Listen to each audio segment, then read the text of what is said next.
오늘은 암행어사 박문수의 재치와 기발한 생각으로 힘든 백성들을 구해내는 마음 따뜻해지는 두 편의 이야기를 차례로 들려드리겠습니다.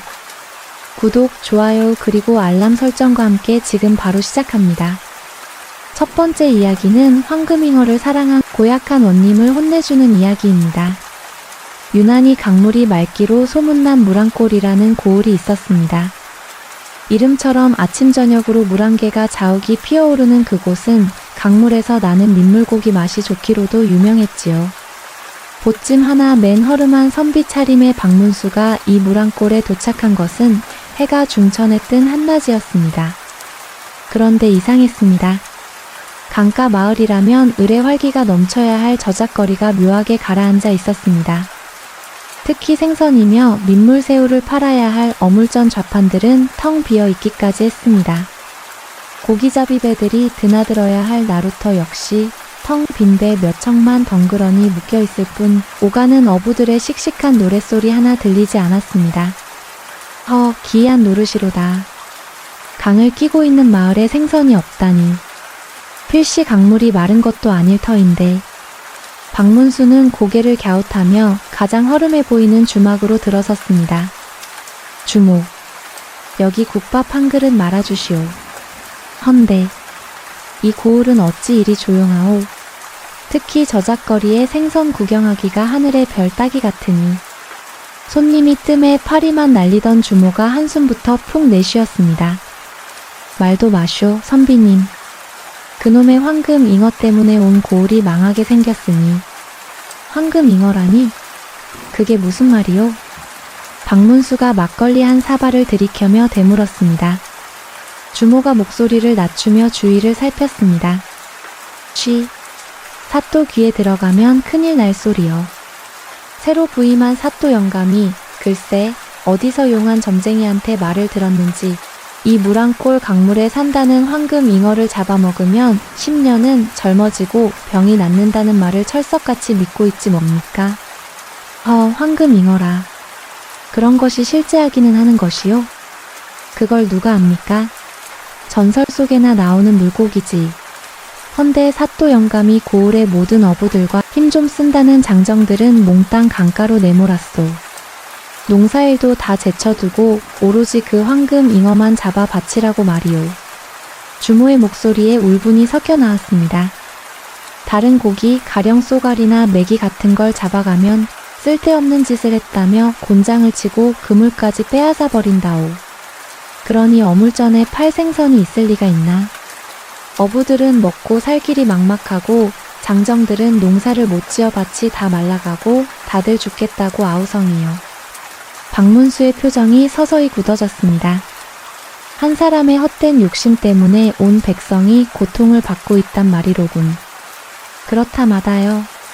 어제는 저 아랫마을 허영감이 평생 물질해온 늙은 어부인데 밤새 잡은 잉어가 금빛이 아니라고 포졸들에게 끌려가서 그물도 찢기고 하나뿐인 쪽배마저 빼앗기고 말았소.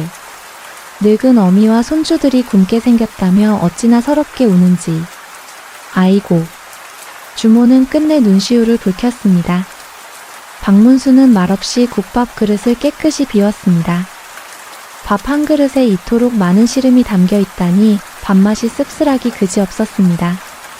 주모, 그 허영감이라는 분은 어디 사시오?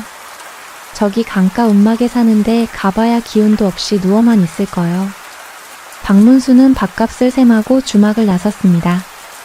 그는 저작거리를 벗어나 곧장 강가로 향했습니다.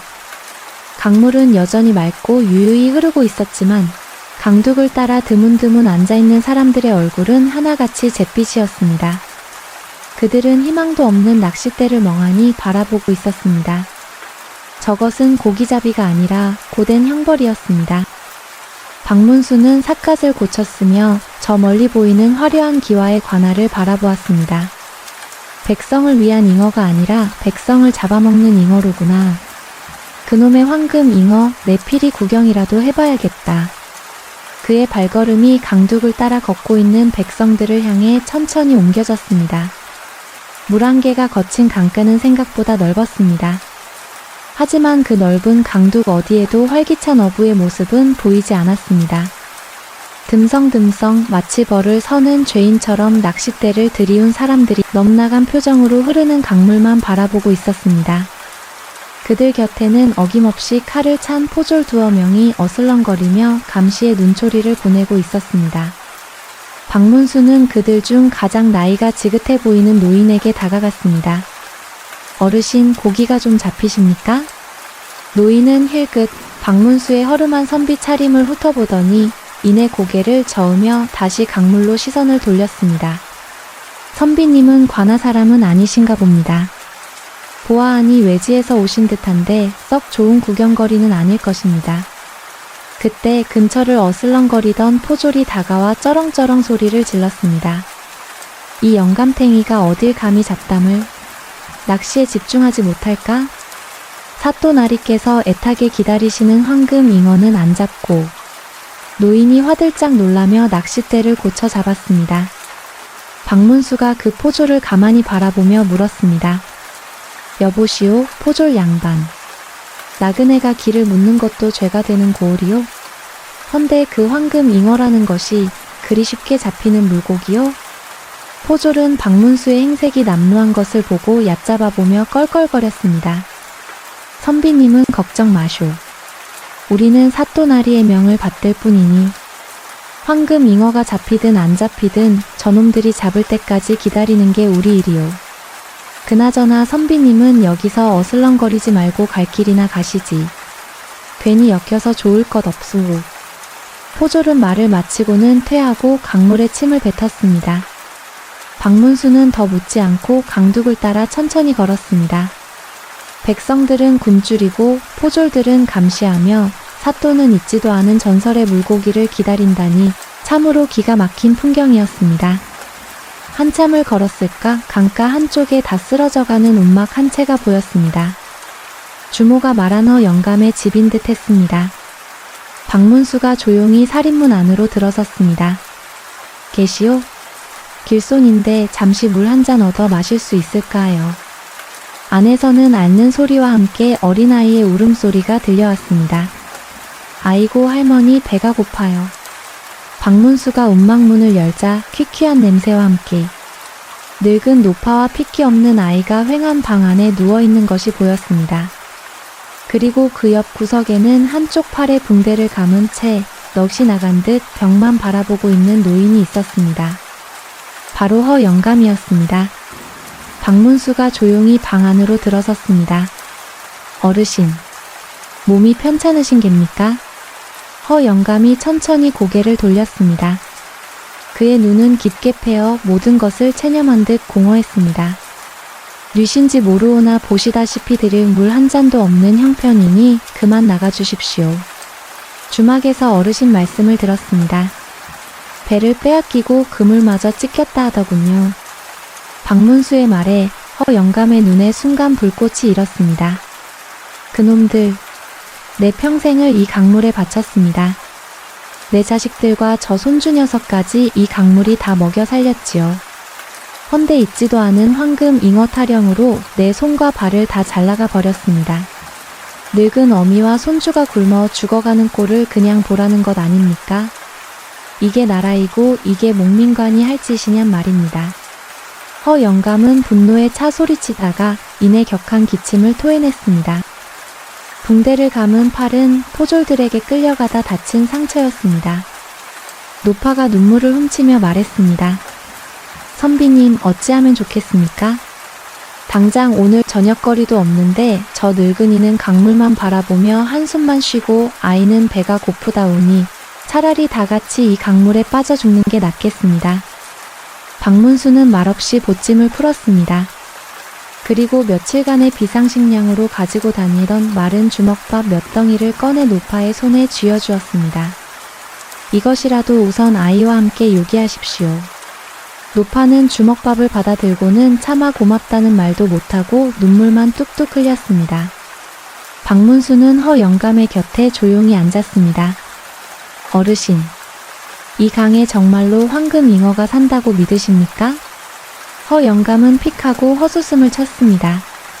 황금 잉어라니요. 내가 이 강에서 뼈가 굵은 사람입니다. 금빛 비늘을 가진 잉어야 간혹 있지만 먹으면 병이 낫고 젊어진다는 그런 요물은 없습니다. 그건 사또놈의 탐욕이 만들어낸 허상일 뿐이지요. 그렇다면 박문수의 눈이 깊어졌습니다. 사또에게 그 허상을 직접 보여주는 수밖에 없겠습니다. 허상이라니요? 그게 무슨 말씀이십니까? 허 영감이 의아한 눈으로 박문수를 바라보았습니다. 박문수가 허 영감의 귀에 대고 무언가를 속삭이기 시작했습니다. 어르신, 이 고을에서 손재주가 가장 좋은 목수와 칠장이를 아십니까? 목수와 칠장이라니 그건 왜 모르시는? 그리고 어르신의 찢어진 그물과 배가 지금 어디에 있는지 아십니까? 박문수의 목소리는 낮았지만 그 안에는 알 수 없는 힘이 실려 있었습니다. 허 영감의 공허했던 눈동자가 아주 오랜만에 조금씩 흔들리기 시작했습니다. 허 영감의 눈이 반짝이는 것을 본 박문수는 방 안의 늙은 노파와 아이를 향해 온화하게 말했습니다. 할머님, 오늘 밤은 이 댁에서 신세를 좀 져야겠습니다. 그리고 아이가 굶지 않도록 제가 잠시 저작거리에 다녀와야겠습니다. 박문수는 보찜에서 엽전 한 꿰미를 더 꺼내 노파의 손에 쥐어주었습니다. 우선 이것으로 따뜻한 죽이라도 쑤어 아이를 먹이십시오. 그리고 오늘 밤은 아주 중요한 일이 있을 터이니 쌀을 넉넉히 사서 아궁 위에 불을 지펴주시지요. 노파는 어안이 벙벙했지만 선비의 비범한 눈빛에 이끌려 말없이 고개를 끄덕였습니다. 박문수는 곧장 움막을 나와 어둠이 내리기 시작하는 저작거리로 향했습니다. 그는 주막에 들러 술과 고기를 푸짐하게 사고 약방에 들러 허 영감의 상처에 바를 약과 노파의 기운을 차릴 보약을 함께 지었습니다. 다시 움막으로 돌아왔을 때 허 영감은 이미 마당 한 구석에서 누군가를 기다리고 있었습니다. 선비님, 말씀하신 고을 최고의 목수와 칠장이를 불렀습니다. 저기 저 친구들입니다. 어둠 속에서 두 명의 사내가 조심스레 걸어 나왔습니다. 한 명은 손에 톱과 끓이 든 연장 자루를, 다른 한 명은 붓과 칠통을 들고 있었습니다. 둘 다 허 영감과는 막역한 사이인 듯 걱정스러운 눈빛으로 그를 바라봤습니다. 목수가 먼저 입을 열었습니다. 허 영감, 이분은 뉘신데 이 밤중에 우리를 보자 하시는 게요? 관아 사람들이 알면. 칠장이도 거들었습니다. 맞소. 지금 고을 분위기가 흉흉한데 괜한 일을 벌였다가 다 같이 잡혀가기라도 하면 어쩌려고요? 박문수가 푸짐하게 사온 술과 고기를 마루에 내어놓으며 말했습니다. 두 분 너무 경계하지 마십시오. 나는 그저 이 댁 어르신의 억울함을 풀어드리고 이 고을 백성들의 시름을 덜어주고 싶은 나그네일 뿐입니다. 박문수는 그들에게 술을 한 잔씩 따르고는 허 영감과 함께 자초지종을 설명했습니다. 사또의 탐욕과 굶주리는 백성들의 이야기, 그리고 있지도 않은 황금 잉어 때문에 벌어지는 이 기막힌 상황을 말입니다. 두 사내는 술잔을 든 채 깊은 한숨을 내쉬었습니다. 우리라고 모르는 바 아니오.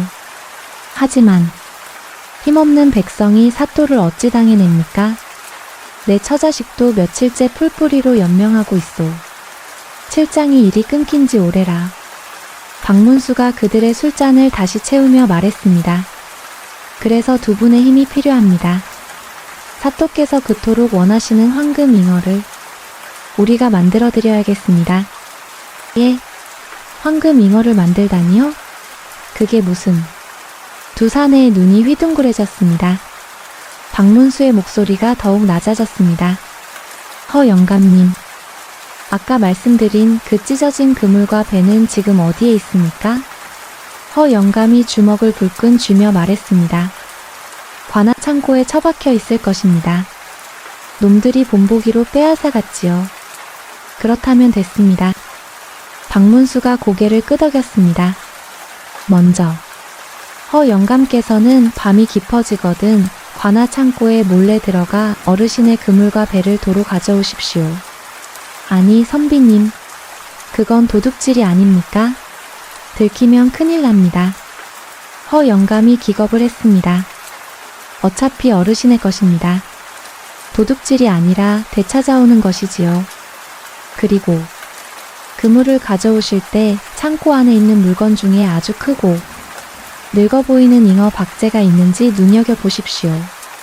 혹 관아의 대청마루나 사또의 방에 그런 것이 장식되어 있다면 그것을 가져오셔도 좋습니다. 잉어 박제라니요?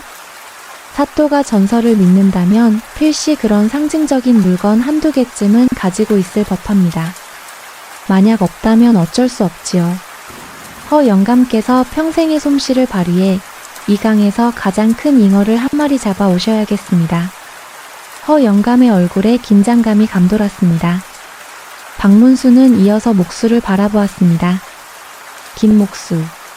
자네는 허 영감의 배를 되찾아오면 그것을 아주 기이한 형태로 다듬어주게. 예를 들면 배 한가운데에 커다란 구멍을 뚫고 그 주위를 그물로 엮어 마치 거대한 덫처럼 보이게 만드는 걸세. 배에 구멍을 뚫으라굽쇼? 그렇네. 그리고 칠장이 자네는. 박문수가 칠장이를 바라봤습니다. 만약 허 영감이 잉어 박제를 구해오지 못해 살아있는 큰 잉어를 잡아온다면 자네는 그 잉어를 하룻밤 사이에 황금빛으로 물들여야 하네. 아니, 살아있는 잉어를 황금빛으로요? 칠장이의 입이 떡 벌어졌습니다. 그게 가능키나 합니까? 오칠이라도 하란 말씀이신지. 박문수가 웃었습니다. 독한 오칠을 하면 잉어가 금방 죽어버릴 테지. 그렇게는 안 되네. 내가 약방에서 이것을 구해왔네. 박문수는 품에서 노란빛이 도는 약재 주머니를 하나 꺼냈습니다. 이것은 치자라는 약재일세. 물에 풀면 아주 고운 황금빛 물이 들지. 독성이 없어 물고기에게도 해가 가지 않네. 이 치자 물을 아주 진하게 우려내어 잉어의 비늘에 하룻밤 동안 정성껏 물을 들여주게. 마치 원래부터 황금빛이었던 것처럼. 허 영감과 목수, 칠장이는 서로의 얼굴을 마주 보았습니다. 그것은 참으로 기상천외하고도 대담한 계획이었습니다. 선비님, 만약 이 일이 잘못되기라도 한다면. 목수가 침을 꿀꺽 삼켰습니다. 박문수가 그들의 어깨를 툭 쳤습니다. 잘못될 것이 무에 있소. 사또께서는 그토록 원하시던 황금 잉어를 얻게 되어 기뻐하실 테고 우리는 잃어버린 배와 그물 그리고 평화로운 강을 되찾게 될 것이니 그저 작은 연극을 한바탕 벌인다 생각하시오. 박문수는 술 한 병을 더 따르며 말했습니다. 자, 이제 시간이 없습니다. 허 영감께서는 관아로, 두 분은 연장을 챙겨 강가로 가십시다. 오늘 밤 우리는 무랑골 전설 속의 황금 잉어를 우리 손으로 직접 낚아 올릴 것입니다. 새 사내의 눈에 두려움 대신 결의에 찬빛이 감돌기 시작했습니다. 그날 밤 무랑골에는 달빛조차 희미했습니다. 허 영감은 늙은 몸을 이끌고 그림자처럼 관아의 담을 넘었습니다. 다행히 포졸들은 사또의 황금 잉어 타령에 지쳐 술에 취해 깊은 잠에 빠져 있었습니다. 그는 익숙한 솜씨로 창고의 빗장을 벗겨냈습니다. 안에는 과연 먼지를 뒤집어 쓴 자신의 찢어진 그물과 낡은 배가 처박혀 있었습니다. 허 영감은 창고 구석구석을 뒤졌지만 선비가 말한 잉어 박제 따위는 보이지 않았습니다. 사또가 아끼는 물건이라면 필시관아 대청이나 안채에 두었을 터. 하지만 지금 그것을 찾으러 내단까지 들어가는 것은 너무 위험했습니다. 어쩔 수 없군. 내 평생의 솜씨를 믿어보는 수밖에. 그는 그물과 연장들을 챙겨 배를 끌고 소리 없이 관아를 빠져나왔습니다. 같은 시각 강가에서는 김목수와 칠장이가 초조하게 허 영감을 기다리고 있었습니다. 움막 안에서는 노파가 끓여주는 쌀죽을 먹은 아이가 오랜만에 새근새근 잠들어 있었습니다. 왔네. 허 영감이 왔어. 김목수가 강 저편에서 배를 끌고 오는 허 영감을 발견하고 작게 외쳤습니다. 허 영감은 땀을 비오듯 흘리며 말했습니다. 박제는 찾지 못했네. 이제 이 늙은 손으로 직접 잡아 올리는 수밖에. 박문수가 그의 어깨를 두드렸습니다. 어르신이라면 하실 수 있습니다. 이 강에서 어르신만큼 물길을 잘 아는 분이 없지 않습니까? 허 영감은 말없이 고개를 끄덕이고는 찢어진 그물을 정성껏 꿰매기 시작했습니다. 비록 팔을 다쳤지만 그의 손놀림은 여전히 날래고 정확했습니다. 그물을 다 깁고 난 그는 홀로 작은 쪽배를 타고 칠흑 같은 강심으로 나아갔습니다. 그곳은 오직 그만이 아는 이 강에서 가장 큰 물고기들이 모이는 비밀스러운 물골이었습니다. 얼마나 지났을까? 강가에서 기다리던 세 사람의 애가 탈 무렵 허영감의 배가 돌아왔습니다. 잡았네. 그의 목소리는 떨리고 있었습니다.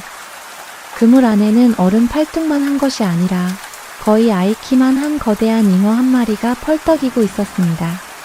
달빛이 없음에도 그 비늘이 웅장하게 빛나는 듯 했습니다. 이런 녀석이 이 강에 살고 있었단 말인가? 김목수와 칠장이의 입이 떡 벌어졌습니다. 칠장이가 서둘러 준비해둔 커다란 나무통에 치자 우린 물을 가득 부었습니다. 자, 이제 이놈을 황금빛으로 물들여야지. 세산에는 거대한 잉어를 조심스럽게 나무통 안으로 옮겼습니다. 잉어는 마지막 힘을 다해 펄떡였고 노란 치자 물이 사방으로 튀었습니다. 칠장이는 준비한 붓으로 잉어의 비늘 하나하나에 정성껏 치자 물을 덧발랐습니다. 이놈아, 네가 우리 고을을 살릴 황금 잉어님이시다. 조금만 참거라. 밤새도록 그들은 교대로 잉어에게 치자 물을 입혔습니다. 그동안 김목수는 허영감의 배를 손보기 시작했습니다. 배 한가운데에 구멍을 덫처럼 만들라 하셨지. 그는 톱을 들고 거침없이 배의 바닥을 잘라내기 시작했습니다. 그리고 그 구멍 주위를 튼튼한 나무로 보강하고 허영감이 가져온 그물 조각들을 엮어 아주 기이한 형태의 덫을 만들었습니다. 누가 보아도 평범한 고기잡이 배가 아니었습니다. 동이 트기 시작할 무렵 드디어 모든 준비가 끝났습니다. 거대한 잉어는 이제 온몸이 찬란한 황금빛으로 물들어 있었습니다. 비록 진짜 금은 아니었지만 아침 햇살을 받으면 그럴싸하게 빛날 것이 틀림없었습니다. 김목수가 만든 황금 잉어 덧배도 위용을 드러냈습니다. 박문수가 만족스러운 듯 웃으며 말했습니다. 자, 이제 연극의 마지막 막을 올릴 시간입니다. 그는 허영감에게 말했습니다. 어르신, 지금 바로 저 덧배를 타고 강 한가운데로 가십시오. 그리고 이 황금 잉어는 아무도 모르게 배 밑에 매단 작은 그물 속에 숨겨가십시오. 배 밑에 숨겨가라고요? 그렇습니다. 그리고는 황금 잉어를 잡았다고 외치는 것이 아니라 전설의 황금 잉어가 내 덫에 걸렸으나 그 힘이 너무 세어 무트로 끌어올릴 수가 없다고 그렇게 한탄하며 소리를 지르십시오. 힘이 너무 세다고요? 그렇습니다. 사또나리께서 직접 용안으로 확인하시고 힘을 보태주시지 않으면 이 신성한 물고기가 다시 강물 속으로 도망갈 판이라고 그렇게 애타게 외치십시오. 박문수는 이어서 김목수와 칠장이에게 말했습니다. 두 분은 지금 즉시 저작거리로 달려가 주시오. 가서 허영감이 만든 신비한 덫에 드디어 황금 잉어가 걸려들었다고 하지만 그 힘이 장사라 무트로 나오지 않고 버티고 있다고 온 동네방네 소문을 내고 다니십시오. 선비님은 어찌하실 생각이십니까? 허영감이 물었습니다. 박문수가 삿갓을 고쳤으며 껄껄 웃었습니다. 나는 이 연극의 가장 중요한 관객을 모시러 가야지요. 박문수는 곧장 관아를 향해 걸음을 옮겼습니다. 그 관객이란 물론 이 모든 소동의 주인공인 사또나리였습니다. 아침 해가 막 물안골을 비추기 시작할 무렵 저작거리는 발칵 뒤집혔습니다. 김목수와 칠장이가 숨이 넘어가라 외치고 다녔기 때문입니다. 여러분, 어서 강가로 가보시오. 허영감의 신기한 덫에 드디어 전설의 황금 잉어가 걸려들었답니다. 그런데 그 힘이 어찌나 센지 무트로 끌어내질 못하고 있답니다. 어서 가서 구경이라도 합시다. 처음에는 반신반의하던 사람들이었습니다. 에이, 또 사또나리가 꾸며낸 말이겠지.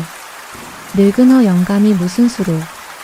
하던 그들이었지만 허영감의 덫이라는 말과 두 사람의 절박한 표정에 하나둘 강가로 몰려들기 시작했습니다. 삽시간에 강둑은 구경꾼들로 인산인해를 이루었습니다. 그리고 그들의 눈앞에는 과연 기이한 광경이 펼쳐지고 있었습니다. 강 한가운데 구멍이 숭숭 뚫린 이상한 배 위에서 허영감이 금방이라도 물에 빠질 듯 사투를 벌이고 있었습니다. 아이고, 이놈이 힘이 장사로구나. 무트로 끌어낼 수가 없다. 허영감은 마치 신들린 사람처럼 배를 이리저리 몰며 소리쳤습니다. 누구든 사또 나리께 좀 알려주시오. 이 신성한 물고기가 나리의 용안을 뵙지 못해 다시 강물 속으로 도망갈 판이오. 바로 그때 관아의 문이 활짝 열리더니 웬 낯선 선비 하나가 헐레벌떡 뛰어들어왔습니다. 바로 박문수였습니다. 이방 나리. 큰일 났습니다. 어서 사또 나리를 베어야겠습니다. 이방이 눈을 개슴츠레 뜨며 몽둥이라도 들 기세로 나섰습니다. 웬 놈이냐. 아침부터 소라는. 지금 강가에 황금 잉어가 허영감의 덫에 걸렸습니다. 박문수가 숨이 차서 말을 잇지 못하는 신용을 하자 황금 잉어라는 말에 이방의 눈이 번쩍 뜨였습니다. 뭐라고? 황금 잉어라? 이방은 박문수를 밀치다시피 하고 안으로 뛰어들어갔습니다. 사또 나리. 황금 잉어라 하옵니다. 드디어 허영감이 해냈습니다. 그 말은 채찍이 되었습니다. 잠결의 보고를 받은 사또는 버선발도 꿰지 못한 채 관모도 비딱하게 쓴 채 마당으로 뛰쳐나왔습니다. 뭐라? 황금 잉어가 어디에 있단 말이냐? 지금 강가에서 허영감이 사투를 벌이고 있습니다. 사또는 이방의 말이 끝나기도 전에 강가를 향해 내달리기 시작했습니다. 그의 뒤를 포졸들과 이방 그리고 구경꾼 박문수가 유유히 따랐습니다. 강둑에 도착한 사또는 제 눈을 의심했습니다. 수백의 백성이 강 한가운데를 보며 웅성거리고 있었습니다. 그리고 그 중심에 허영감이 낡은 배 위에서 땀을 뻘뻘 흘리며 외치고 있었습니다. 아이고 사또 나리. 오셨습니까? 이놈이 나리의 기척을 느끼고 더 발버둥을 칩니다. 사또의 눈에 배 밑에서 요동치는 그물 사이로 아침 햇살을 받아 찬란하게 빛나는 황금빛 비늘이 언뜻 보였습니다. 오, 진짜 황금 잉어로구나. 탐욕에 눈이 먼 사또는 그것이 치자물인지 오칠인지 분간할 이성이 없었습니다. 여봐라. 당장 저 배를 끌어오지 못하고 무얼 하느냐. 포졸들은 어서 강으로 뛰어들어 저 잉어를 무트로 올려라. 사또가 흥분해 소리쳤습니다. 바로 그때 곁에 있던 박문수가 선비의 목소리로 정중하게 나섰습니다. 사또 나리. 잠시만 기다리시옵소서. 웬 놈이냐. 감히 어느 안전이라고. 나리. 저것은 필시 이고을을 지키는 신성한 영물이옵니다. 저 영물이 어찌어 영감의 낡은 덫에 걸렸겠사옵니까? 이는 사또 나리의 높은 덕망에 감복하여 스스로 나리의 용안을 뵙고자 나타난 것이 틀림없사옵니다. 오, 내 덕망에 감복했단 말이냐? 사또의 입이 귀에 걸렸습니다. 그러하옵니다. 허니 저같이 미천한 포졸들의 손에 이끌려 무태에 오르기보다 이 고을의 주인이신 사또 나리께서 직접 저 영물을 맞이하셔야 잉어도 순순히 무트로 오를 것이옵니다. 만약 부정한 자의 손이 먼저 닿는다면 이 영물은 그 길로 물속으로 사라져 다시는 물 한 꼴의 복을 내려주지 않을 것입니다. 일리가 있구나. 사또는 박문수의 그럴싸한 말에 완전히 넘어가고 말았습니다. 황금 잉어를 직접 잡은 사또라는 명예까지 욕심이 난 것입니다. 여봐라. 작은 배를 대령하라. 내가 직접 저 신성한 잉어를 맞이할 것이다. 이방이 말릴 틈도 없었습니다. 사또는 작은 조각배에 올라타 허영감이 있는 강 한가운데로 다급하게 노를 저어갔습니다. 오, 황금 잉어야. 내가 왔다. 이 고을의 사또인 내가 너를 맞이하러 왔노라. 사또는 허영감의 덮배에 다가가 뱀이 그물에서 꿈틀대는 거대한 황금빛 물체를 황홀하게 바라보았습니다. 허영감, 어서 이리 넘기게. 나리, 이놈이 힘이 너무 셉니다. 비켜라. 내 손으로 잡을 것이다.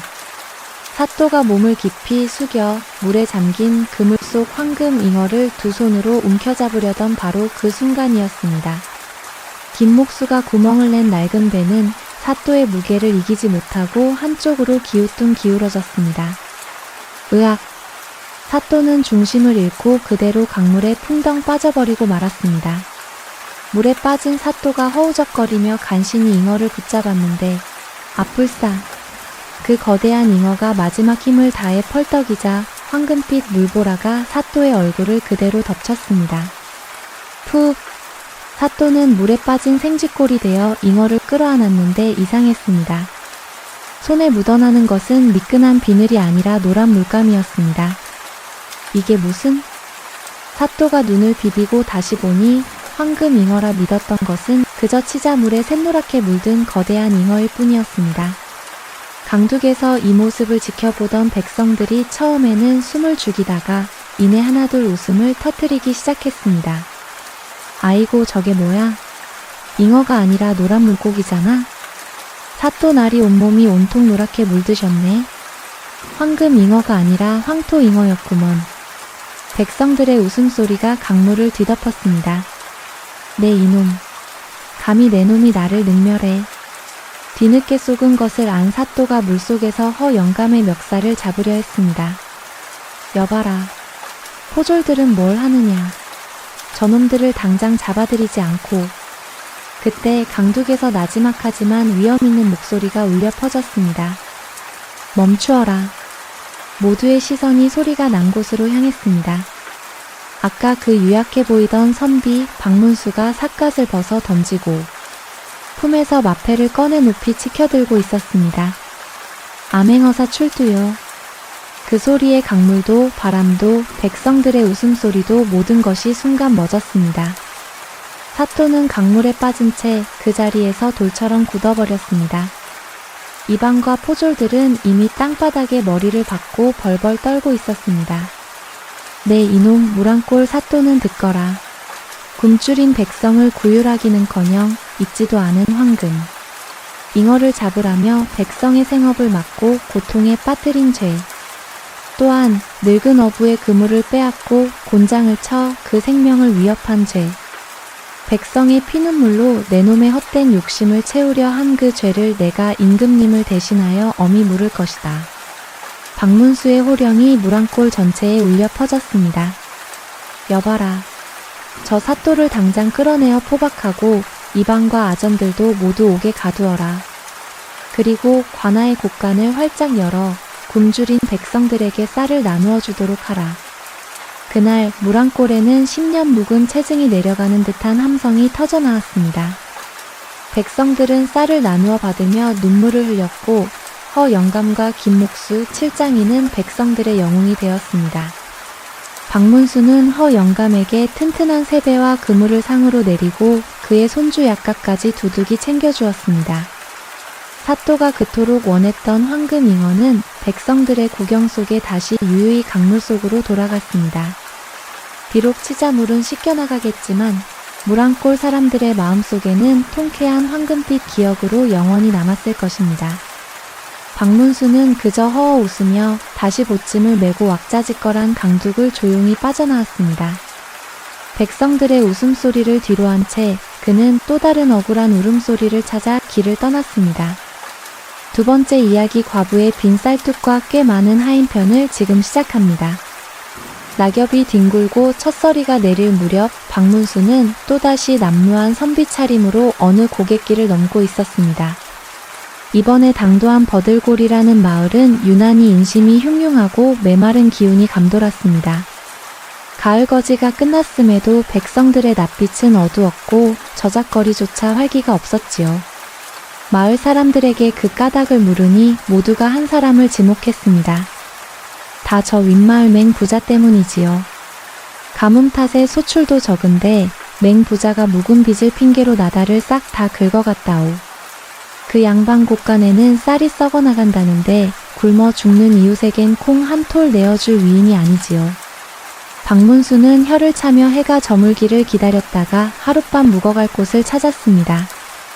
그가 발길을 멈춘 곳은 마을에서도 가장 외딴 금방이라도 쓰러질 듯한 낡은 초가였습니다. 살인문은 반쯤 부서져 있었고 마당에는 찬바람만 횡하니 돌고 있었습니다.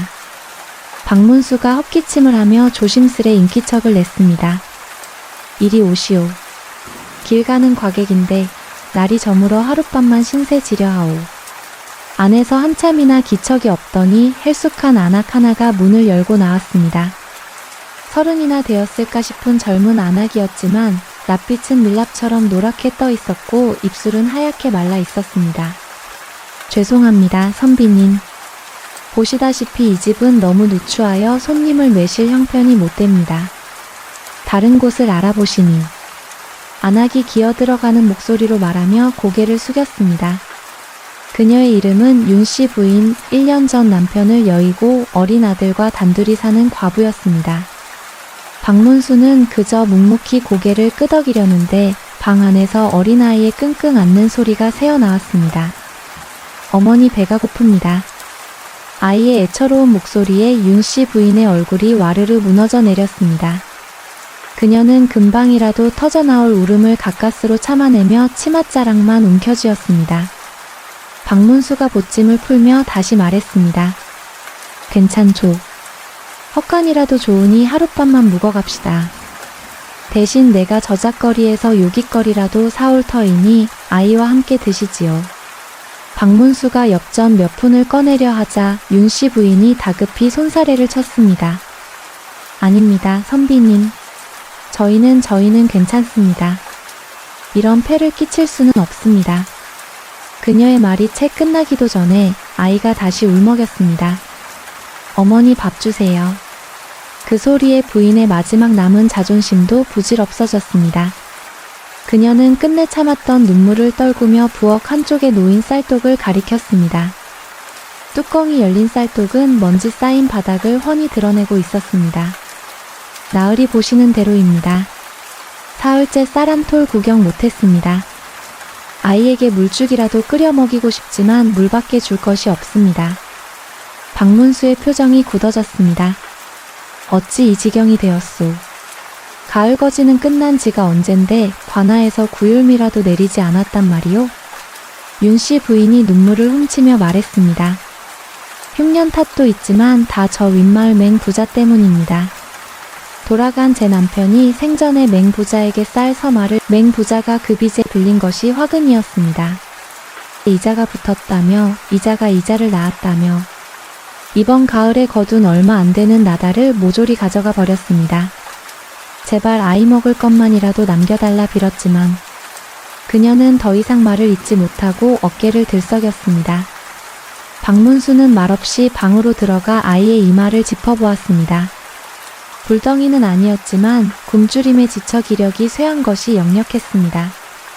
스승의 탈을 쓰고 제자를 굶기는 훈장도 모자라 이제는 썩어나가는 재물을 지키느라 아이를 굶기는 부자라니.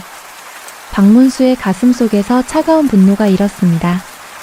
내가 당장 죽이라도 박문수가 밖으로 나가려던 바로 그때였습니다. 누군가 살인문을 조심스럽게 밀고 들어왔습니다. 덩치가 다부지고 눈매가 제법 날카로운 사내였습니다. 그는 주위를 한번 휙 둘러보더니 품에서 무언가를 꺼내 윤씨 부인에게 쑥 내밀었습니다. 따뜻한 김이 피어오르는 보리밥 한 덩이였습니다. 마님. 주인 양반 몰래 들고 나왔습니다. 식기 전에 어서 아이 좀 먹이십시오. 사내는 바로 맹부잣집에서 일하는 하인 돌쇠였습니다. 윤씨 부인이 감격한 듯 보리밥을 받아들었습니다. 아이고 돌쇠 총각. 고맙네. 매번 일이 신세를 져서 어쩐단 말인가. 자네까지 위험해질까봐 걱정이네. 돌쇠가 거친 손으로 머리를 긁적이며 투덜거렸습니다. 신세는 무슨 신세입니까? 우리 주인 양반이 워낙 지독해야지요. 글쎄 저 큰 곳간에 쌀이 썩어 나가는데도 쥐 잡는다고 석회만 뿌려댑니다. 저러다 정말 천벌을 받을 겁니다. 박문수가 가만히 그 모습을 지켜보고 있었습니다. 불의를 보고 투덜댈 줄 알고 굶는 이를 보고 제 위험을 감수하며 몰래 밥을 나눌 줄 아는 사내. 그저 우직해 보이기만 하는 눈에 상황을 판단하는 영민한 빛이 스치는 것을 박문수는 놓치지 않았습니다. 저 사내라면 이를 도모할 수 있겠구나. 박문수가 조용히 입을 열었습니다. 참으로 고마운 이로군. 자네는 분명 복 받을 것이네. 돌쇠는 웬 낯선 선비가 방 안에 앉아있자 화들짝 놀랐습니다. 류시오? 나는 그저 지나가는 길손일세. 이 댁 사정을 듣고 안타까워하던 차였지. 자네 덕에 오늘 밤 저 아이가 허기를 면하겠네.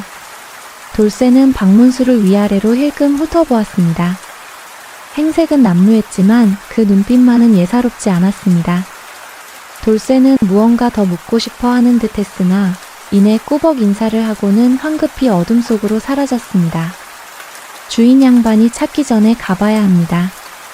그럼 박문수는 돌쇠가 가져온 따뜻한 보리밥 그릇과 먼지 쌓인 텅 빈 쌀독을 번갈아 보았습니다. 그리고 저 멀리 어둠 속에서도 위압적으로 솟아있는 맹 부자의 기와집을 바라보며 알 수 없는 미소를 지었습니다. 썩어나가는 쌀이라 쥐만 잡을 것이 아니라 그 쌀을 쥐고 있는 더 큰 쥐를 잡아야겠군. 그러려면 꽤 많은 하인 한 명이 꼭 필요하겠어. 박문수는 내일 날이 밝는 대로 그 꽤 많은 하인 돌쇠를 다시 만나볼 요량이었습니다. 다음 날 이른 아침 박문수는 헛간에서 짚을 털고 일어났습니다. 그는 보찜에서 엽전 두어 푼을 꺼내 잠이 덜 깬 윤씨 부인의 손에 쥐어주었습니다. 선비님 어찌 이러십니까? 이럴 수는 없습니다. 시장에서 쌀이든 보리든 조금 사다가 아이 죽이라도 끓여 먹이시오. 나는 오늘 이 마을을 좀 둘러보아야겠소. 박문수는 사양하는 부인을 뒤로하고 황급히 집을 나섰습니다. 윤씨 부인은 엽전 두 푼과 낯선 선비의 뒷모습을 한참이나 번갈아 보았습니다. 박문수가 향한 곳은 윗마을 맹 부자의 집 근처였습니다. 아니나 다를까 아침부터 돌쇠가 지게에 볏짚을 한가득 짊어지고 부지런히 움직이고 있었습니다. 박문수는 일부러 돌쇠와 마주치는 길목에 섰다가 그가 가까이 오자 낮은 목소리로 불렀습니다. 잠깐 돌쇠 총각. 나 좀 보세. 돌쇠는 어젯밤 과부집에서 만난 선비임을 알아보고는 화들짝 놀라 주위를 살폈습니다. 쉬이 선비님. 여기서 이러시면 안 됩니다. 주인 어른이라도 보시면 어쩌려고요. 자네 주인 눈을 피할 수 있는 조용한 곳이 어딘가? 자네와 나 둘이서만 나눌 아주 중요한 이야기가 있네. 박문수의 단호한 눈빛에 돌쇠는 잠시 망설이다가 지게를 내려놓고 그를 맹 부잣집 뒤편의 낡은 외양간 구석으로 이끌었습니다. 인적이 드물고 볏짚이 쌓여 있어 이야기하기에 안성맞춤이었지요. 무슨 일이십니까? 혹시 어젯밤 일 때문에 그러십니까? 저는 그저 아이가 불쌍해서. 돌쇠가 지레 겁을 먹고 변명을 하려 하자 박문수가 손을 들어 막았습니다. 아니, 나는 자네를 칭찬하러 온 것이네. 썩어나가는 쌀을 보고도 눈 감지 않고 굶주린 아이를 위해 제 위험을 무릅쓰는 자네의 의기를 높이 사네. 그런 말씀 마십시오.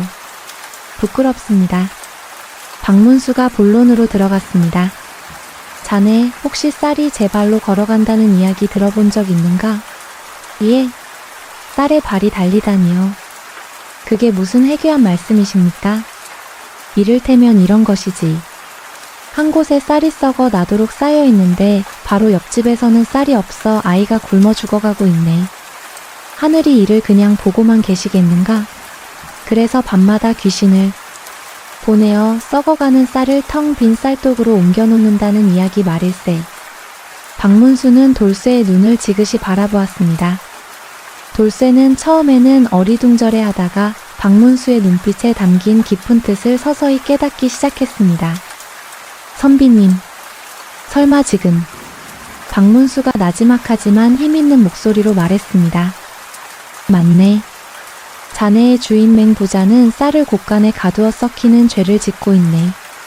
쌀은 백성의 목숨인데 그 목숨을 가벼이 여기고 있단 말일세. 그러니 하늘을 대신해 그 쌀을 제자리로 돌려놓을 쌀독 귀신이 필요한 게지. 하지만 선비님, 그건 도둑질입니다. 만약 들키기라도 하면 저는 큰일 납니다. 도둑질이라니.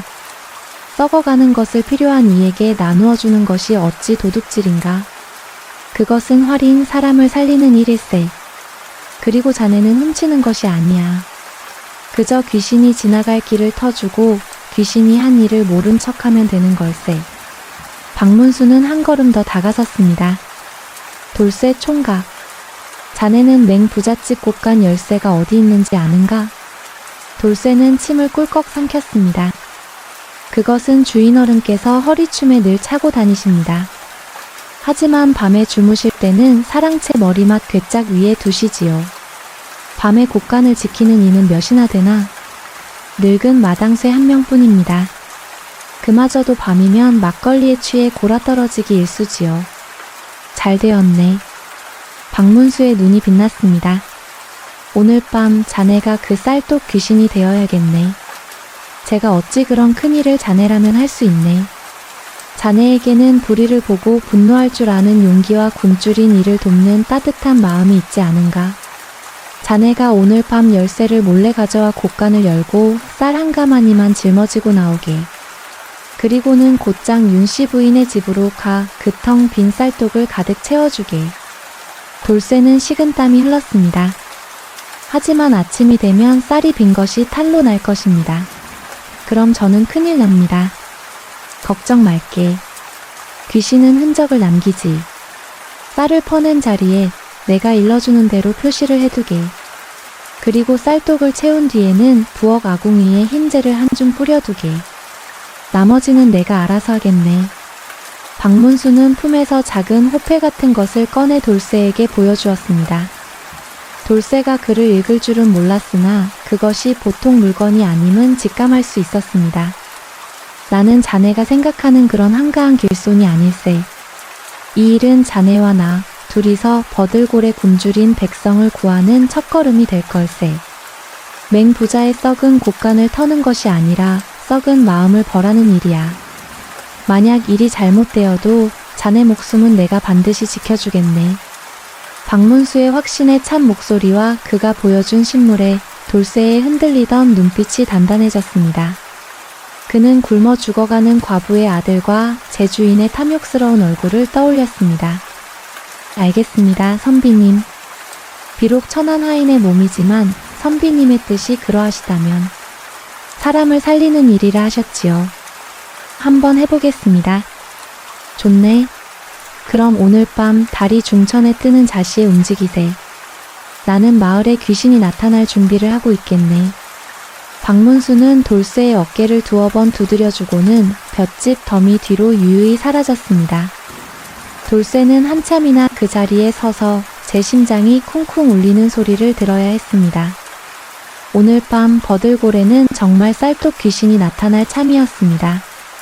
그날 밤 버들골이 깊은 잠에 빠져들고 달빛마저 구름 뒤에 숨어 스산한 기운이 감돌았습니다.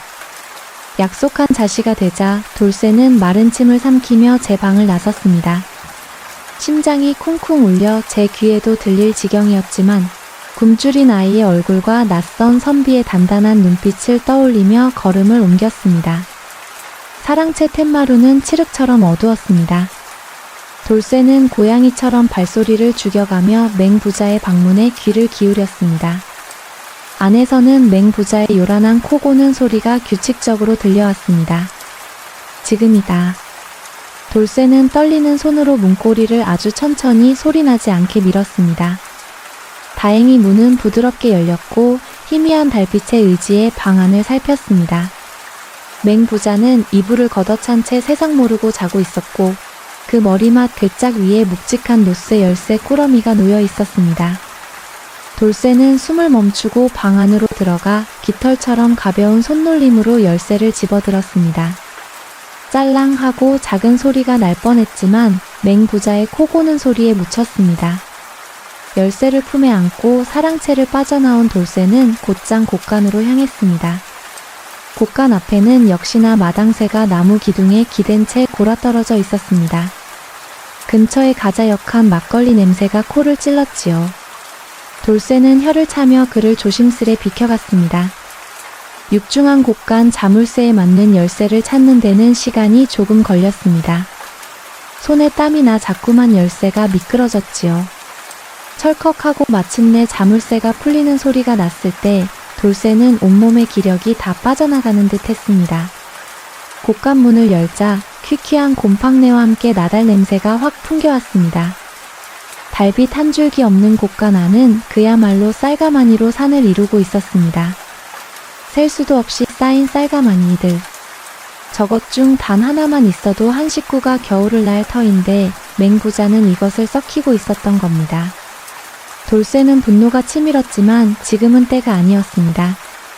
그는 박문수의 말을 기억하며 가장 안쪽 구석에 있는 쌀가마니 하나를 골랐습니다. 어른 장정 하나 들기에도 버거운 무게였지만 굶주린 아이를 생각하며 이를 악물고 어깨에 둘러맸습니다. 끙하는 신음이 절로 나왔습니다. 그는 쌀가마니를 들쳐 메고 나오기 전 박문수가 시킨 대로 쌀가마니가 있던 자리에 손가락으로 커다란 동그라미를 하나 그렸습니다. 귀신이 다녀간 흔적이었지요. 그리고는 다시 자물쇠를 채우고 열쇠 꾸러미를 챙겨 사랑채로 돌아갔습니다.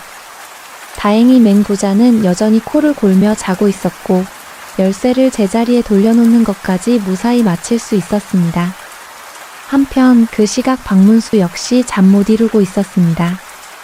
그는 헛간에 머무는 대신 버들골 마을의 가장 호미진 골목 윤씨 부인의 집 주변을 어슬렁거리고 있었지요. 그는 마치 밤바람 소리처럼 혹은 길 잃은 짐승의 울음소리처럼 낮고 기이한 소리를 내며 골목을 배회했습니다. 쌀이 걷는다. 배고픈 아이에게 쌀이 걷는다. 잠결에 그 소리를 들은 몇몇 마을 사람은 웬 도깨비불이라도 봤나 싶어 이불을 뒤집었었지요. 돌쇠는 쌀가마니를 짊어지고 맹부잣집 담을 넘느라 죽을 힘을 다했습니다. 숨이 턱까지 차올랐지만 그는 쉬지 않고 윤씨 부인의 집으로 향했습니다.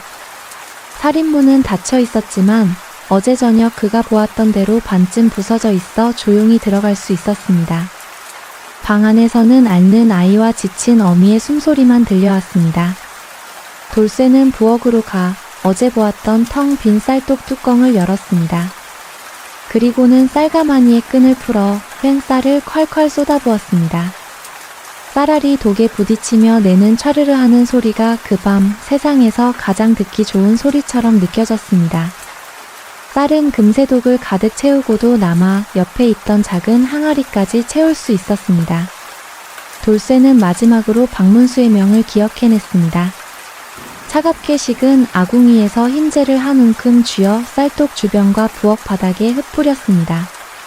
마치 하얀 발자국이 찍힌 것처럼. 그렇게 모든 일을 마친 돌쇠는 해가 뜨기 전에 다시 맹부잣집으로 돌아가야 했습니다. 그는 가슴 벅찬 마음을 애써 누르며 윤씨 부인의 집을 조용히 빠져나왔습니다.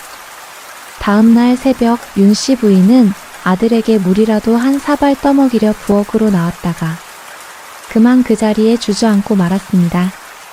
부엌 바닥에 어지럽게 흩뿌려진 흰재와 무엇보다 그토록 텅 비어 자신을 절망케 했던 쌀독이 넘칠 듯 가득 채워져 있었기 때문입니다. 이게 웬일인가? 부인은 제보를 꼬집어 보았습니다. 꿈이 아니었습니다. 쌀독 가득한 흰 쌀은 분명 현실이었습니다. 그녀는 떨리는 손으로 쌀을 한 움큼 쥐어 보았습니다. 세상에, 그녀가 부엌문을 나서자 간밤에 박문수가 쌓아둔 돌탑이 아침 햇살에 기이하게 빛나고 있었습니다. 윤씨 부인은 그 모든 광경에 넋이 나간 채 쌀독 귀신이 다녀가셨다 하고 외치기 시작했습니다. 윤씨 부인의 외침은 조용하던 버들골의 새벽을 깨웠습니다. 쌀독 귀신이 다녀가셨다 는 그 한마디에 이웃집 아낙들이 하나둘 잠에서 깨어 무슨 일이냐며 몰려들었습니다. 그들은 곧 윤씨 부인의 부엌에서 벌어진 기적을 목격했습니다. 텅 비어 바닥을 드러냈던 쌀독이 흰 쌀로 가득 차 있었고 부엌 바닥에는 신비로운 흰재가 흩뿌려져 있었습니다. 게다가 살인문 밖에는 밤새 누가 쌓았는지 모를 작은 돌탑까지 서 있었습니다. 세상에, 이게 정말 웬일이래? 어젯밤에 쌀 걷는 소리를 들었다는 사람이 있더니만 그게 참말이었나 보네. 오죽했으면 귀신이 쌀을 다 물어다 주었을까? 맹부자는 쌀을 썩히고 과부 아들은 굶어 죽어가니 하늘이 노하신 게지. 쉬. 맹부자 귀에 들어가면 어쩌려고. 소문은 삽시간에 마을 전체로 퍼져나갔습니다. 굶주림에 시달리던 백성들은 두려움 반, 기대 반으로 수군거렸습니다. 어떤 이들은 우리 집 쌀독도 비었는데 하며 부러워했고, 어떤 이들은 귀신이 쌀을 날랐으니 필시 좋지 않은 징조라며 두려워했습니다. 한편 그 시각 박문수는 주막 헛간에서 나와 아침 요기를 청하고 있었습니다. 주모는 신이 나서 간밤에 기이한 이야기를 떠벌리고 있었지요. 선비님 들었수? 글쎄 간밤에 아랫마을 윤씨 과부 댁에 쌀독 귀신이 다녀갔다는구먼요. 텅 빈 쌀독에 쌀이 가득 찼다지 뭡니까? 바닥엔 온통 흰 재가. 박문수는 그저 빙그레 웃으며 국밥을 뜰 뿐이었습니다. 허, 귀신이 다하는 고을이로군. 참으로 신기한 일일세. 소문은 맹부자의 귀에도 들어갔습니다. 아침부터 하인들이 부산을 떨며 수군대는 소리에 맹부자가 버럭 소리를 질렀습니다. 아침부터 무슨 귀신 씨나라 까먹는 소리냐. 웬 놈들이 이리 소란스러워. 돌쇠가 조심스럽게 아뢰었습니다. 주인어른 그게 아니오라 간밤에 아랫마을 윤씨 과부 댁에 쌀독 귀신이 다녀갔다 하옵니다. 텅 빈 쌀독을 쌀로 가득 채워놓고 사라졌다는데요. 뭐시? 쌀독 귀신? 맹부자는 코웃음을 쳤습니다. 미친놈들 헛소리하고 있네. 쌀에 발이 달렸더냐 귀신이 짊어지고 갔더냐. 필시 어느 놈이 훔친 쌀을 그리로 가져다 놓은 게지. 멍청한 것들. 하지만 맹부자는 쌀이라는 말에 문득 찜찜한 기분이 들었습니다. 그는 늘 그랬듯 아침을 먹고 난 뒤 제 곳간을 순시하러 나섰습니다. 밤새 술에 취해 자고 있던 마당쇠는 부랴부랴 일어나 맹부자 뒤를 따랐습니다. 간밤에 별일 없었느냐? 예, 주인어른. 개미 새끼 한 마리 얼씬 못했음이죠. 맹부자는 퉁명스럽게 대꾸하고는 제 허리춤에서 열쇠를 꺼내 곳간 자물쇠를 열었습니다. 육중한 문이 열리고 맹부자는 쌀가마니가 산처럼 쌓인 것을 보고는 을에 흡족한 미소를 지었습니다. 내 재산인데. 그런데 그가 안쪽을 유심히 살피던 중 무언가 이상한 점을 발견했습니다. 분명 어제 저녁까지 꽉 차 있던 구석자리가 쌀가마니 하나만큼 비어 있었던 겁니다. 이게 어찌 된 일이냐. 맹부자의 눈이 뒤집혔습니다. 그는 빈자리로 달려갔습니다. 그리고 그 바닥에 누군가 손가락으로 그린 듯한 커다란 동그라미를 발견했습니다. 도둑이다. 도둑이 들었다. 맹부자는 길길이 날뛰며 마당쇠의 멱살을 잡았습니다. 이놈. 내 이놈이 밤새 무얼 했기에 곳간이 털린 것이냐. 쌀 한 가마니가 통째로 사라졌단 말이다. 마당쇠는 사색이 되어 손이 발이 되도록 빌었습니다. 주인어른. 저는 정말 모릅니다. 간밤에 막걸리를 한잔하긴 했지만 분명 문은 굳게 닫혀 있었습니다. 시끄럽다. 내 놈이 짜고 친 게지. 당장 내 놈의 집부터. 그때 뒤에 서 있던 돌쇠가 불쑥 끼어들었습니다. 주인어른, 혹시 정말 쌀독 귀신이 왔던 것이 아닐까요? 닥쳐라. 맹부자가 돌쇠의 뺨을 올려붙이려다 멈칫했습니다. 너는 무얼 보았느냐? 저는 아무것도 못 보았습니다. 하오나 마님 댁 쌀독에 쌀이 가득 찼다는 소문이 파다하고 이리 곳간 쌀이 감쪽같이 사라졌으니 귀신의 소행이 아니고서는 어찌 자물쇠도 멀쩡한데 쌀이 사라진단 말입니까?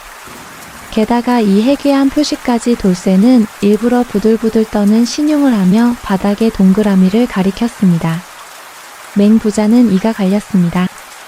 도둑을 맞은 것은 분명한데 자물쇠는 멀쩡하고 하필 과부집 쌀독이 채워지는 기이한 일이 동시에 일어났습니다. 마당쇠를 의심하자니 저 늙은이가 쌀 한 가마니를 짊어지고 담을 넘을 기력도 없어 보였습니다. 그렇다고 돌쇠를 의심하자니 저놈은 제 발로 귀신 이야기를 꺼내고 있었습니다. 귀신이라니. 어느 놈이 감히 내 재산에 손을 댄단 말이냐. 맹부자는 그날부터 곳간문에 자물쇠를 2개 더 채우고 하인들에게 밤새 불침번을 서게 했습니다. 그리고는 당장 관하로 달려갔습니다. 사또. 내 집에 도둑이 들었소. 쌀 한 가마니가 감쪽같이 사라졌단 말이오. 필시 그 쌀독 귀신이라는 헛소문을 퍼뜨린 놈이 범인일 테니 당장 윤씨 과분의 쌀독부터 압수해야 합니다. 맹부자의 고함 소리가 버들골 관아에 울려 퍼졌습니다. 그리고 이 모든 소동을 박문수는 주막에서 넌지시 전해 들으며 조용히 다음 수를 준비하고 있었습니다. 버들골 관아는 맹부자의 녹이 어린 고함 소리로 떠나갈 듯 했습니다. 사또, 쌀독 귀신이 다 뭐란 말입니까? 그년이 필시 웬 놈과 짜고 내 곳간을 턴 것이니 당장 그 쌀독을 증거로 압수하고 연을 하옥시켜 주리를 틀어야 합니다. 버들골 사또는 본래 댐댐이가 게으르고 맹부자 같은 이의 눈치만 살피는 위인이었습니다. 그는 귀찮다는 듯 귀를 후비적거리다가 맹부자의 기세에 눌려 마지못해 자리에서 일어났습니다. 에잉, 참 시끄럽게 구는군. 알았어.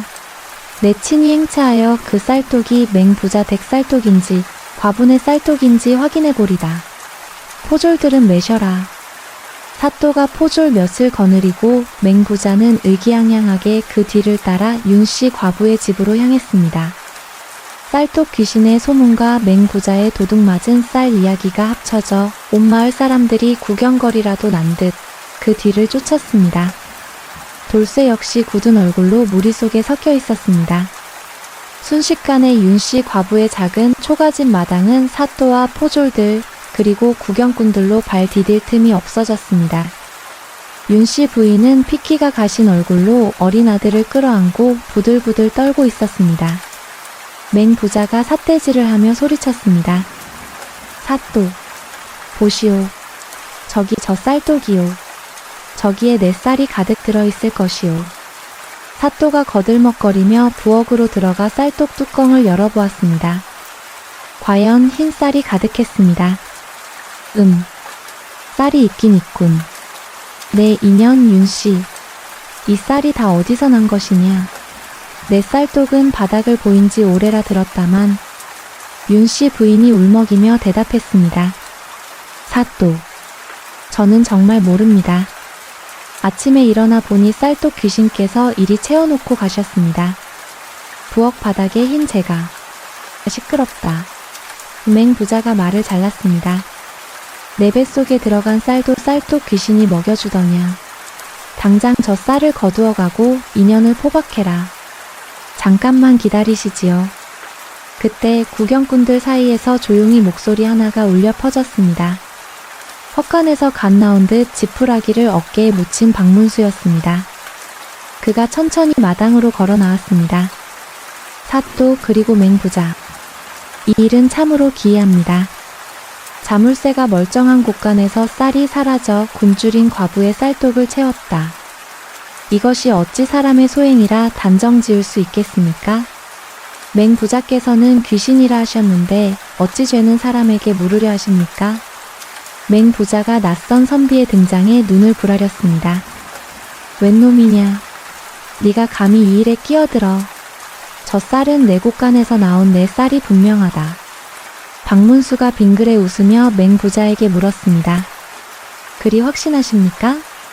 쌀에 맹부자 댁 낙인이라도 찍혀 있습니까? 뭐라? 이놈이. 사또도 거들었습니다. 어디서 온 선비인지는 모르나 관아의 일을 방해치 마시오. 썩 물러가지 못할까? 물러서기 전에 한 가지만 여쭙지요. 박문수의 목소리는 부드러웠지만 힘이 있었습니다. 맹부자께서는 저 쌀이 어찌 그리도 당신 쌀이라 확신하십니까? 저 과부의 쌀독에 든 쌀이 혹 썩어가고 있기라도 합니까? 썩다니. 맹부자는 제 발이 저린 듯 소리쳤습니다. 내 쌀은 이 고을에서 가장 질 좋은 햅쌀이란 말이다. 그러십니까? 헌데 제게 들리는 소문은 좀 다릅니다. 박문수가 맹부자에게 한 걸음 다가섰습니다. 듣자 하니 맹부자 댁 곳간에는 쌀이 너무 많아 썩어 나가기 시작했다던데 말입니다. 쥐를 쫓는다며 석회를 뿌려두어 그 쌀로는 밥도 지어 먹을 수 없다 들었습니다.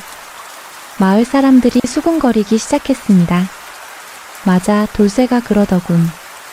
썩는 쌀도 안 푼다는 말이었구먼. 맹부자의 얼굴이 하얗게 질렸습니다. 내 이놈이 감히.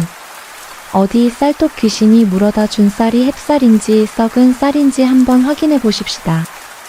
박문수는 삿도를 밀치고 쌀독으로 다가가 겉에 있는 쌀을 한 움큼 걷어냈습니다. 그리고는 독 깊숙이 손을 넣어 바닥에 깔린 쌀을 한 움큼 쥐어 올렸습니다. 박문수가 손바닥을 펼치자 그 위에는 쌀알과 함께 거무튀튀하게 썩어 뭉그러진 나달들과 허연 석회가루가 엉겨 있었습니다. 자, 보시오. 박문수가 그것을 사람들 눈앞에 들어 보였습니다. 이것이 맹부자께서 그토록 자랑하시던 질 좋은 햅쌀의 정체입니까? 굶주린 백성에게는 한 톨도 풀지 않고 곳간에 쌓아두어 이리 썩히고 있었단 말입니다. 마을 사람들의 수군거림이 분노로 바뀌었습니다. 저런, 쌀을 썩히고 있었어. 사람이 굶어 죽어가는데. 맹부자는 입을 떡 벌린 채 아무 말도 못했습니다. 박문수가 삿도를 향해 돌아섰습니다. 삿도. 백성이 굶주림에 쌀을 썩히는 자를 벌하지는 못할 망정 그 썩은 쌀을 훔쳐갔다고 억울한 과부를 벌하려 하셨습니까? 이래도 이 쌀이 맹부자의 쌀이라 우기실 겁니까? 삿도는 온몸을 사시나무 떨듯 떨었습니다. 당신은 대체 누시오? 박문수는 품속에서 낡았지만 위험 있는 물건 하나를 꺼내 높이 쳐들었습니다. 어두운 마당에서도 선명하게 드러나는 임금의 명을 상징하는 마패였습니다. 나는 굶주린 백성의 눈물을 닦고 탐관오리의 죄를 묻기 위해 어둠 속에 숨어 다니는 어사 박문수다. 암행어사 출두요. 암행어사 출두라는 외침에 마당에 있던 모든 사람이 그 자리에 엎드렸습니다. 삿도와 맹부자는 얼굴이 흑빛이 되어 머리를 조아렸습니다. 살려주십시오, 어삿도. 어삿도. 소인은 몰랐습니다. 박문수의 목소리가 얼음장처럼 차갑게 울렸습니다. 시끄럽다. 삿도는 백성을 구휼할 책무를 잊고 부자의 편에 섰으니 당장 파직하고 봉고파직할 것이다. 포졸들은 뭘 하느냐. 저 게으른 삿도를 당장 묶어라. 포졸들은 허둥지둥 삿도를 묶었습니다. 그리고 맹부자. 너는 흉년의 쌀을 썩혀 백성의 목숨을 위협했으니 이는 나라의 근간을 흔든 죄다. 내 놈의 모든 곳간을 열어 썩지 않은 쌀은 모조리 이 버들골 백성들에게 나누어 줄 것이며 너는 남은 재산을 몰수하고 옥에 가두어라. 맹부자가 끌려가며 악을 썼지만 백성들의 환호성에 묻히고 말았습니다. 박문수는 넛이 나간 듯 엎드려 있는 돌쇠를 일으켜 세웠습니다. 돌쇠라 하였는가? 자네의 의로운 용기가 굶주린 모자를 살리고 이 고을의 썩은 뿌리를 드러내게 했네. 자네에게 맹부자의 곳간을 열어 백성들에게 쌀을 나누는 일을 맡기겠네. 한 톨도 사사로이 쓰지 말고 굶주린 이들부터 공평하게 나누어 주게. 돌쇠는 눈물을 쏟으며 큰 절을 올렸습니다. 어삿도. 감사합니다. 그날 버들골에는 맹부자의 곳간이 활짝 열렸고 윤씨 부인의 쌀독처럼 모든 집에 쌀독이 가득 찼습니다. 아궁이마다 불이 지펴지고 밥 짓는 연기가 마을을 따뜻하게 감쌌습니다. 박문수는 그 모습을 조용히 지켜보다가 윤씨 부인이 고마움에 내어온 따뜻한 밥 한 그릇을 사양하고 다시 보찜을 맨 채 호련히 버들골을 떠났습니다. 쌀독 귀신의 전설은 그렇게 통쾌하고도 따뜻한 이야기로 남게 되었습니다. 준비한 이야기는 여기까지입니다. 편안한 밤 되시고 이야기가 마음에 드셨다면 구독, 좋아요로 격려해주세요. 감사합니다.